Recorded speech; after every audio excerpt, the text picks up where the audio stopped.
So I wanted to read to you about chameleons today in my chameleon shirt with my chameleon friend and with Miss Guider because I love chameleons and they are a perfect example of an adaptation.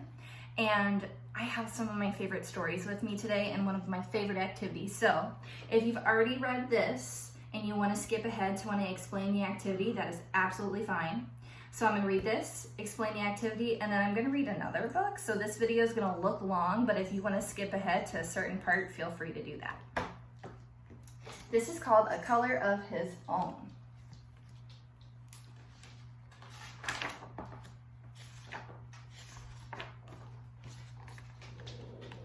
Parrots are green, goldfish are red.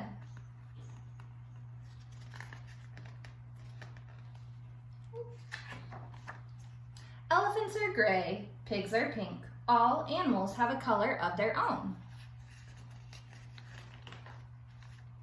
Except for chameleons. They change color wherever they go. On lemons, they are yellow. In the heather, they are purple.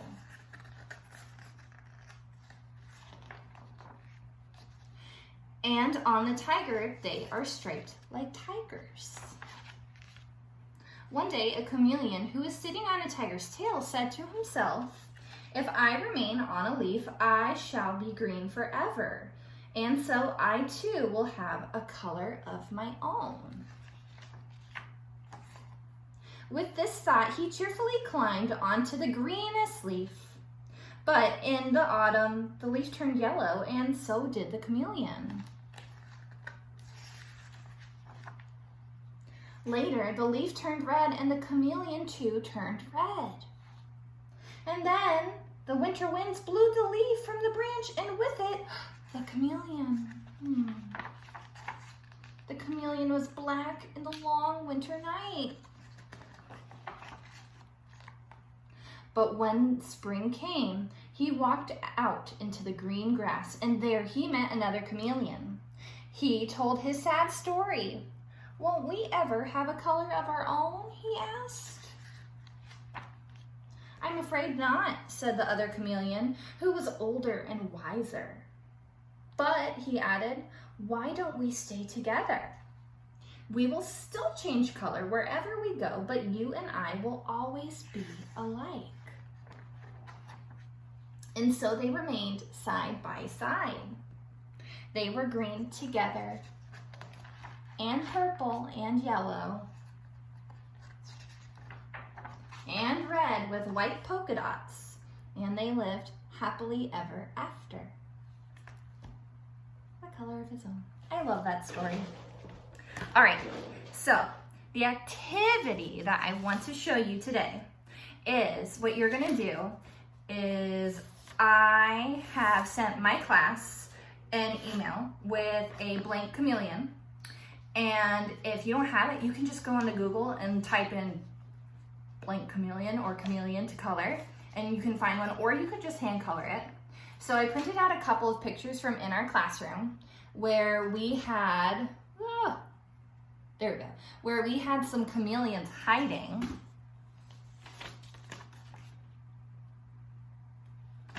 So the first one was yellow, hiding on our marker holder. This one's blue, hiding on our bucket.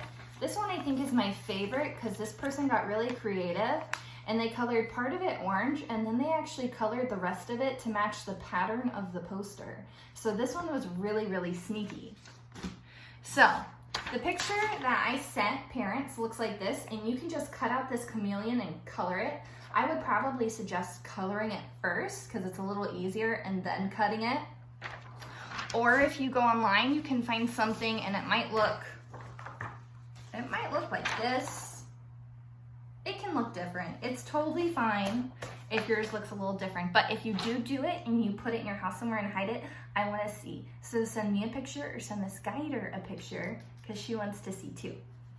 Now, if you've already done the activity and you're just here to read this next chameleon book, let's start. All right, chameleons are cool. I really think they're the coolest. Okay. Chameleons are lizards, and lizards are reptiles, like snakes, crocodiles, and tortoises. There are about 4,000 kinds of lizards altogether, including 120 different types of chameleons.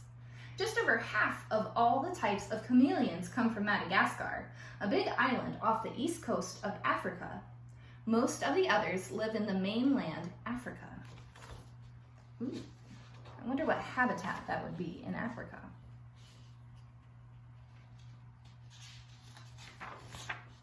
Seriously, chameleons are cool. This book is a little bit longer, which is why this video is going to look longer. Some lizards eat bananas. Chameleons don't. Some lizards walk upside down on the ceiling. Chameleons can't. There's even a lizard that glides from tree to tree. A chameleon certainly wouldn't do that.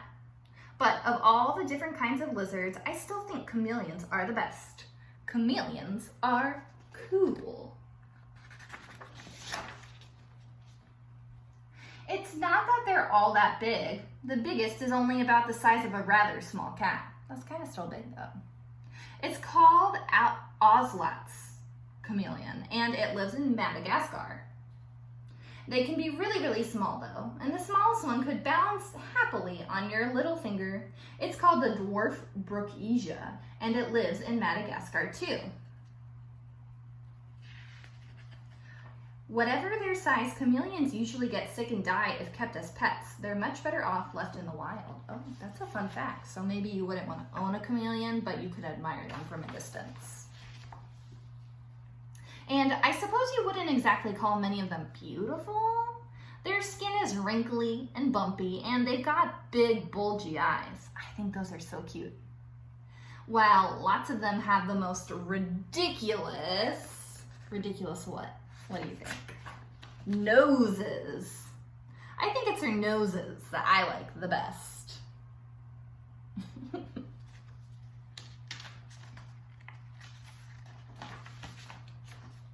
Their mouths are pretty odd too. They turn down in the corners, which is why a chameleon always looks so grumpy. Actually, they don't just look grumpy, they are grumpy. So if two chameleons bump into each other, things can get pretty lively. There's lots of puffing and hissing, and sometimes there's a real fight. And that's when chameleons do what they're most famous for. They change color.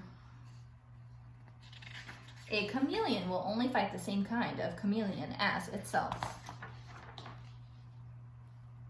Lots of people think chameleons change color to match their surroundings. They don't. They change color when they're angry, or when they're too cold or too hot, or when they're sick. So based off how they're feeling. And there are some sorts of chameleons that hardly change color at all. Like my chameleon friend, he doesn't want to change color. He's turning a little pink.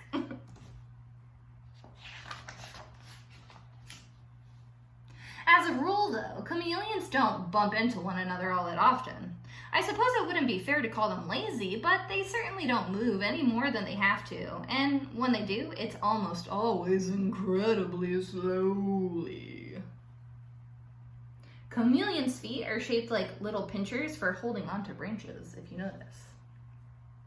Sometimes they stop completely in mid-step as if they've forgotten what they're supposed to be doing, but if you look closely, you'll see that they're actually carefully peering about.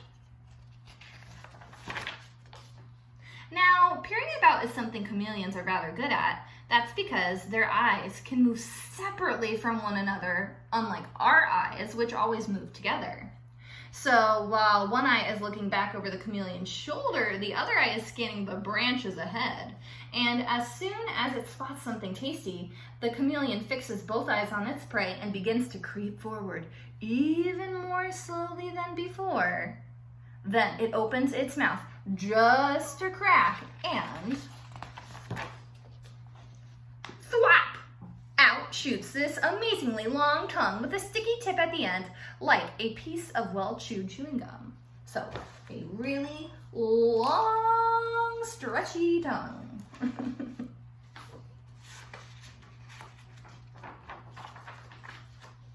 Then the tongue flies back and there's a lot of chomping and chewing and perhaps a few bits of insect leg fluttering to the ground. Yuck.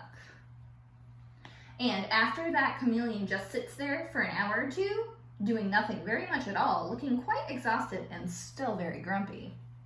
After all that hard work, most lizards gulp their food down without chewing it. Ugh. But chameleons grind everything up thoroughly. And there you have it. How could you possibly resist a pocket-sized, bad-tempered, color-changing, swivel-eyed, snail-paced, long-tongued sharpshooter? If chameleons aren't cool, then I don't know what is. I love chameleons. I hope you love them too. So if you do the hide your chameleon activity, send me or Miss Geiger a picture. Miss you guys. Bye.